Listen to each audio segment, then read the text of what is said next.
Ray has stolen an idea from me, but nevertheless. Nigel Marsh recently said in his TED Talk in Sydney that we as a society should strive for a life filled with small things which should matter, not for a life filled with money. That the true definition of success and happiness is not the person with most cash, but the person with a life full of meaningful moments. I absolutely agree upon this, and on this principle, I try to build my life. The reason why I want to talk to you about this today is that we all are, or shortly will be, in a life stage where so many people are expecting so much from us. Our bosses, our colleagues at work, our partner, our kids. Yes, reproduction accelerates during MBA studies at CBS, that's been proven. Our friends, our parents, our community, even our country wants to collect as much and many taxes as possible. And if deep down in your soul, you're a perfectionist like me, you will be expecting a lot from yourself as well. You can't get away from that one. So how to do it all when a day has only got 24 hours and if you're like me, you need 8 hours of sleep? I will show you how I do it. It's not perfect, I must tell you in advance. But I have learned that in life, sometimes you need to settle for much less than perfect. On the other hand, I believe you can have it all. A family, a career, and much more. Now let me first tell you a bit about myself. I'm a lawyer. I have a bar exam. I have a master's degree thesis in preparation. I had it for the past 6 years. It's not coming along. I recently finished the program, the MBA program at CBS. So you see the pattern, the more degrees, the merrier. Yeah, that's me. I work as a director of human resources management, legal and general affairs. And yes, I should say for myself, I'm quite ambitious. I've always been. I just love the thrill of challenge, the thrill of a difficult, stressful job. I thrive on that. I could never do without this part of my life. We recently moved into a house. And a house, let me tell you, is something completely different from a small flat that we used to have. There's a lot of do-it-yourself stuff going around the house, like gardening. I love gardening, but I get to the gardening 10 times a year, and ask any gardener or a country person, that's nothing. Everything dies or gets suffocated by weeds before you do a turn. And that's how our garden looks like many times. My mother, she needs a phone call from me at least every day. You know how they get upset. Why don't you phone me? You never phone. You always phone when you need me. Yeah. And my dad, who recently told me that he's going to sue me for neglecting him. Yeah, he explained that in China, parents can do that if they don't get enough physical or emotional contact with their kids. Me and my dad, we used to go for lunch every week. But now, with this new position, I hardly see him, maybe once a week, a month.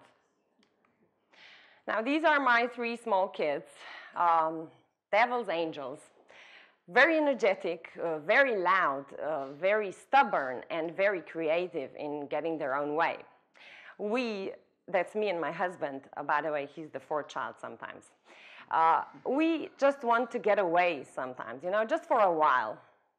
Yes, and one of the most important persons in this story, my husband, my fellow sufferer in this life that we created.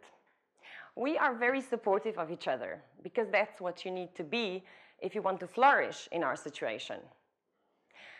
Nigel Marsh talked a lot about sex in his speech. I guess that's because sex is important, at least in some stages of life. Now, I'm not going to talk about sex much, because this is really the most challenging phase of our life in this respect, and I don't want to scare anybody off. I have a few friends also, which I don't see very often, but I do see them, and that's the most important thing. So to draw the line, am I happy? Definitely. How do I do it? I have some small ground rules. And the most important is get organized. You know the word efficiency? Doing the right thing at the right time with the appropriate amount of effort. That's what you have to do most of the time. Time management, yes. Sometimes I need to plan every hour of my daily schedule, sometimes every minute. But I do allow for things to go their own way. I have alternatives. I think that's the point in planning. I'm not a planning freak. I just, get prepared for the situations when things don't turn out the way I want them to. That's a hard one. I try to have efficient meetings, prepare the agenda, hand out the materials, prepare the colleagues, and when we go into a meeting, we just discuss and make decisions. That's a tough one. And I only try to have 2 longer meetings per week. By longer, meaning more than 1.5 hours. Yes. I try to keep a clean office, archive things weekly if possible, so I find stuff when I need it. And I do a lot of work in my car. Most of the phone calls, I do a lot of thinking, and I do homeworks with my son. I delegate stuff, and I take time to teach people stuff that I delegate to them. It's very important.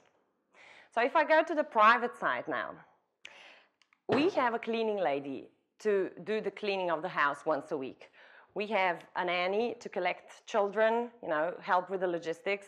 We use grannies as much as we can to help with the logistics and when the children are sick. We bought a zero-zone refrigerator. It saves us a lot of visits to the food store. We are thinking of throwing the couch out of the sitting room and make it into a standing room. Yeah, I'm sure you all know what a couch does to you in the evening. Now about the sex thing. We simply have sex whenever we can because the opportunities are rare. And we believe that the opportunities are going to get less rare if the couch is gone. With the friends, we just invite them over or go to them whenever it's possible. We're very spontaneous about that, We don't make appointments 2 weeks before the way we're used in this country. We try to avoid shopping centers because these are really time thieves. If we really run out of all the necessities and everything at home, then we go there. I also ask my mother to buy stuff that you have to drive to special stores to get them for us. We play with our kids as much as we can, and we hug and kiss a lot. And we go crazy, we dance and sing, and we just enjoy the time being together. And the last but not least, I don't get upset when things don't turn out the way I planned them or the way I want them to go. Yes, it does happen that we ran out of all necessities, all the food, toilet paper, diapers, that the children don't bring gadgets to kindergarten when they're supposed to, and then we have a morning drama on our hands. But that's life. If you ask me what my priorities are, I couldn't say. The first place is definitely taken by job and family in turns, depending on the importance of the matter. But, life's not perfect, as I said. I have to be honest with you. I would like it to be family first, always. But as long as I don't feel bad, so many times that guilt starts eating me up, I'm fine with it. Thank you very much.